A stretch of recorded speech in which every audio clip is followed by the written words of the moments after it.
राधे राधे दोस्तों, संस्कृति व्लॉग में आप सभी का स्वागत है। तो कैसे हैं आप सब? आशा करती हूँ कि आप सब अच्छे हैं और मैं भी बहुत अच्छी हूँ। तो जैसा कि आप सभी जानते हैं कि आज पापांकुश एकादशी है, तो मैं उसकी कथा का श्रवण पान करने जा रही थी। तो मैंने सोचा क्यों ना आप सभी को भी उसकी कथा का श्रवण पान कराया जाए। पापांकुश एकादशी नाम के अनुरूप पाप से मुक्ति प्रदान करती है। मान्यता है कि इस एकादशी का व्रत रखने से व्यक्ति के जीवन भर में किए गए सभी पापों का फल समाप्त हो जाता है। यहाँ तक कि इस दिन विधि पूर्वक भगवान विष्णु का व्रत और पूजन करना घर परिवार के सभी लोगों और पीढ़ियों को भी पाप कर्मों से मुक्ति प्रदान करता है। अश्विन मास के शुक्ल पक्ष की एकादशी तिथि के दिन पापांकुश एकादशी का व्रत रखा जाता है।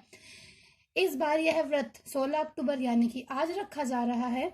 इस दिन व्रत पूजन में व्रत कथा और भगवान विष्णु की आरती का पाठ जरूर करना चाहिए। तो चलिए इसकी कथा का श्रवण पान करते हैं। पापांकुश एकादशी अश्विन शुक्ल एकादशी के नाम से भी जानी जाती है। एक समय की बात है, धर्मराज युधिष्ठिर कहने लगे, हे भगवान, अश्विनी शुक्ल एकादशी का क्या नाम है? अब आप कृपा करके इसकी विधि तथा फल कहिए। भगवान श्री कृष्ण कहने लगे, हे युधिष्ठिर, पापों का नाश करने वाली इस एकादशी का नाम पापांकुश एकादशी है। हे राजन, इस दिन मनुष्य को विधि पूर्वक भगवान पद्मनाभ की पूजा करनी चाहिए। यह एकादशी मनुष्य को मनवांछित फल देकर स्वर्ग की प्राप्ति कराने वाली है। मनुष्य को बहुत दिनों तक कठोर तपस्या से जो फल मिलता है, वह फल भगवान गरुड़ ध्वज को नमस्कार करने से प्राप्त हो जाता है। जो मनुष्य अज्ञानवश अनेक पाप करते हैं परंतु हरि को नमस्कार करते हैं, वे नरक में नहीं जाते। विष्णु के नाम के कीर्तन मात्र से संसार के सब तीर्थों के पुण्य का फल मिलता है। जो मनुष्य श्रृंग धनुषधारी भगवान विष्णु की शरण में जाते हैं, उन्हें कभी भी यम यातना भोगनी नहीं होती। जो मनुष्य वैष्णव होकर शिव की ओर और शैव होकर विष्णु की निंदा करते हैं, वे अवश्य नरकवासी होते हैं। सहस्त्र वाजपेय और अश्वमेध यज्ञ से जो फल प्राप्त होता है, वह एकादशी के व्रत के 16वें भाग के बराबर भी नहीं होता है। संसार में एकादशी के बराबर कोई पुण्य नहीं, इसके बराबर पवित्र तीनों लोकों में कुछ भी नहीं। इस एकादशी के बराबर कोई व्रत नहीं। जब तक मनुष्य पद्म नाम की एकादशी का व्रत नहीं करते, तब तक उनके देह में पाप वास करते हैं। हे राजेंद्र, यह एकादशी स्वर्ग, मोक्ष, आरोग्यता, स्त्री तथा अन्न और धन देने वाली है। एकादशी के व्रत के बराबर गंगा, गाय, काशी, कुरुक्षेत्र और पुष्कर भी पुण्यवान नहीं है।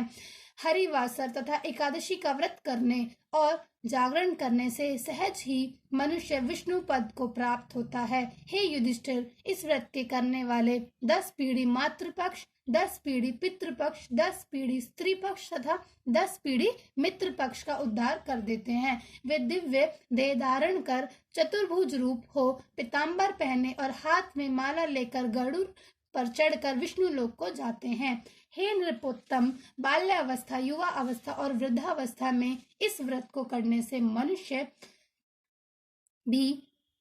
पापी मनुष्य भी दुर्गति को प्राप्त न होकर सद्गति को प्राप्त होता है। अश्विन मास की शुक्ल पक्ष की इस पापांकुश एकादशी का व्रत जो मनुष्य करते हैं, वे अंत समय में हरि लोक को प्राप्त होते हैं तथा समस्त पापों से मुक्त हो जाते हैं। सोना, तिल, भूमि, गौ, अन्न, जल, छत्री तथा जूती दान करने से मनुष्य यमराज को नहीं देखता। जो मनुष्य किसी प्रकार के पुण्य कर्म किए बिना जीवन के दिन व्यतीत करते हैं, वह लोहार की भांति सांस लेते हैं और निर्जीव के समान जीवन व्यतीत करते हैं। निर्धन मनुष्य को भी अपनी शक्ति के अनुसार दान करना चाहिए तथा धन वालों को सरोवर, बाग, मकान आदि बनवा कर दान करना चाहिए। ऐसे मनुष्य को यम का द्वार नहीं देखना पड़ता और संसार में दीर्घायु होकर धनाढ़, कुलीन और रोग रहित रहते हैं। पापांकुश एकादशी की व्रत कथा कुछ इस प्रकार है। पौराणिक कथा के अनुसार विंध्याचल पर्वत पर क्रोधन नामक एक बहेलिया रहता था। वह बड़ा क्रूर और हिंसक था। उसका सारा जीवन हिंसा, लूटपाट, मद्यपान और गलत संगति में ही बीता था। एक दिन अचानक उसे जंगल में तपस्या करते हुए अंगिरा ऋषि मिले। उसने अंगिरा ऋषि से कहा, मेरा कर्म बहेलिया का है, इस कारण मुझे ना जाने कितने ही निरीह पशु पक्षियों को मारना पड़ा। मैंने जीवन भर पाप कर्म ही किए हैं, इसलिए मुझे नरक ही जाना पड़ेगा। कृपया कर मुझे कोई ऐसा उपाय बताएं जिससे मेरे सारे पाप मिट जाए और मोक्ष की प्राप्ति हो। उसके ऐसे निवेदन करने पर महर्षि अंगिरा ने उसे अश्विन शुक्ल पक्ष की पापांकुश एकादशी का व्रत विधि पूर्वक करने के लिए कहा। अंगिरा ऋषि के कहे अनुसार उस बहेलिये ने पापांकुश एकादशी का व्रत रखा।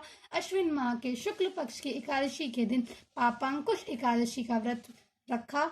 बहेलिये ने विधि पूर्वक इस दिन भगवान विष्णु का पूजन किया और व्रत रखा। भगवान विष्णु की कृपा से बहेलिया के सारे पाप से छुटकारा मिल गया। मृत्यु के बाद जब उसे यमदूत बहेलिये को यमलोक ले जाने के लिए आए तो वे चमत्कार देखकर हैरान हो गए। पापांकुश एकादशी के प्रताप के कारण बहेलिये के सभी पाप नष्ट हो गए। यमदूत को खाली हाथ यमलोक जाना पड़ा। बहेलिया भगवान विष्णु की कृपा से वैकुंठ लोक को पहुंच गया। बोले हरि विष्णु भगवान की जय। राधे राधे।